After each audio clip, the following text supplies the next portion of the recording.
देखिए, भारत और रूस की दोस्ती सालों पुरानी है। जब जब रूस को जरूरत पड़ी भारत ने रूस की मदद की और जब भारत को जरूरत पड़ी तो रूस ने भी भारत की मदद की है। लेकिन आज एक ऐसी खबर सामने निकल के आई है जिसमें कई तरीके के सवाल खड़े हो रहे हैं। असल में रशिया से कई ऐसे ऑयल टैंकर्स चले थे जो भारत के अंदर आने थे, लेकिन अब वो चीन की तरफ जाना शुरू कर चुके हैं। तो आखिरकार ऐसा क्या होगा कि रशिया और भारत की दोस्ती जो इतनी सालों पुरानी है, जहां पर रशिया ने रिसेंटली भारत के साथ में कई इंपॉर्टेंट प्रोग्राम्स को साइन किया है, अचानक से ऑयल जो कि एग्जैक्टली भारत के लिए ही रशिया से रवाना किए गए थे वो चाइना की ओर क्यों जा रहे हैं। पूरी डेवलपमेंट क्या है आज के इस वीडियो में जानते हैं। बस हमें सपोर्ट करने के लिए इस वीडियो को लाइक और चैनल को सब्सक्राइब जरूर कीजिएगा। दोस्तों, इस कहानी की शुरुआत भी होती है जब रशिया यूक्रेन के बीच में वॉर शुरू हो जाता है। रशिया के ऊपर सैंक्शंस लगते हैं और रशिया को अपनी फाइनेंशियल पाइपलाइन कंटिन्यू रखने के लिए अपने तेल को बेचना जरूरी था। रशिया को अपने दोस्त की याद आती है, यानी कि भारत, और भारत से रशिया डील करता है कि हम आपको डिस्काउंटेड प्राइस पर क्रूड ऑयल ऑफर कर रहे हैं। भारत ने भी कच्चा तेल खरीदना शुरू कर दिया और खरीदते खरीदते डिपेंडेंसी इतनी ज्यादा बढ़ गई कि भारत की टोटल जरूरतों का करीब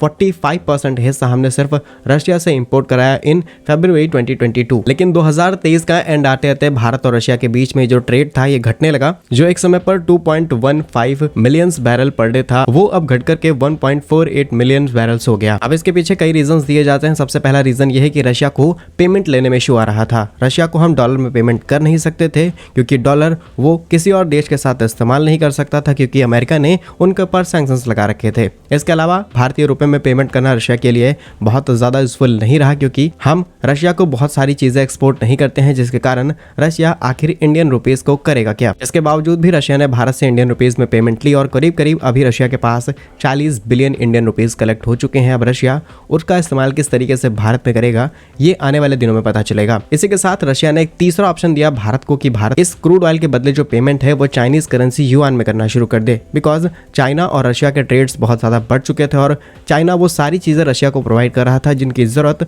रशिया को उस समय सबसे ज्यादा थी, इसलिए युआन में पेमेंट मांगी गई। लेकिन भारत सरकार ने भी इधर से प्रेशराइज कर दिया सभी ऑयल कंपनीज को कि आप चाइनीज करेंसी में पेमेंट नहीं करेंगे, क्योंकि इसके लिए हमें चाइना से करेंसी लेनी पड़ती और बहुत सारे प्रोसीजर थे जिनको फॉलो करने के बाद हमें ये करेंसी मिलती। और ये बात यहीं पर आकर के फंस चुकी है, जहां पर रिसेंटली रशिया की तरफ से भारत की ओर करीब 6 बड़े ऑयल टैंकर्स भेजे गए हैं और कहा गया था कि ये सारी पेमेंट चाइनीज करेंसी युआन में की जाएगी। और भारत ने क्लियरली बोल दिया है कि ये पेमेंट हम युआन में नहीं कर सकते, डॉलर का ऑप्शन है नहीं, इंडियन रुपीस को एक्सेप्ट नहीं किया जाएगा। इसके अलावा एक ऑप्शन था कि ये जो पेमेंट है ये दिरहम में की जाए। और इसी पेमेंट डिस्प्यूट की वजह से रशिया से आने वाले ऑयल टैंकर्स भारत के कोस्टल एरिया में विजिट कर रहे थे और वहीं पर चक्कर लगा रहे थे, क्योंकि जैसे ही ये पेमेंट सेटल होती तब ये ऑयल टैंकर्स भारत में आकर के भारत की ऑयल कंपनीज को सप्लाई कर देते और एक लंबे वक्त से टैंकर्स वहीं पर चक्कर लगा रहे थे। इसलिए रिसेंटली टेलीग्राफ ने एक रिपोर्ट छापी और बताया है कि करीब आधा दर्जन यानी कि करीब 6 ऑयल टैंकर्स अब जो भारत की ओर आए थे वो अपना रास्ता चेंज कर चुके हैं और वो चाइना की ओर जा रहे हैं, क्योंकि चाइना और रशिया के बीच में ट्रेड रिलेशंस बहुत ज्यादा अच्छे हैं, दोनों ही कम्युनिस्ट कंट्रीज हैं। तो उन ऑयल टैंकर्स के पास अब एक ही ऑप्शन बच रहा है, क्योंकि वो